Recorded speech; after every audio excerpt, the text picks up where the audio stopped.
ازيكم عاملين ايه؟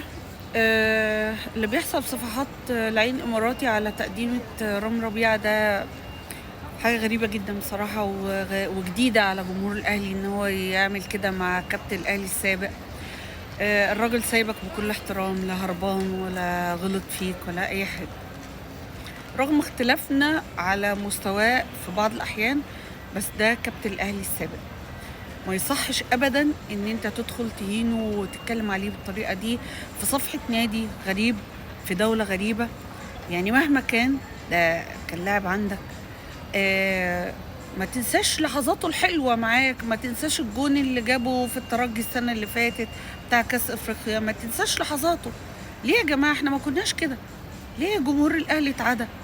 جمهور الاهلي اتعدى بقى شبه الجمهور التاني. ما يصحش بجد والله العظيم. انا دخلت ابارك له، فعلا لقيت كومنتات في منتهى السوء ومنهم اصحابي. في ايه يا جماعه مالكم؟ في فرق بين الهزار والسخافه. يعني انت على صفحته اعمل فيه اللي هو عايزه، لكن ما تدخلش على صفحه النادي بتاعه الجديد. يلا الله يهديكم، مبروك يا رامي والله من قلبي مبروك.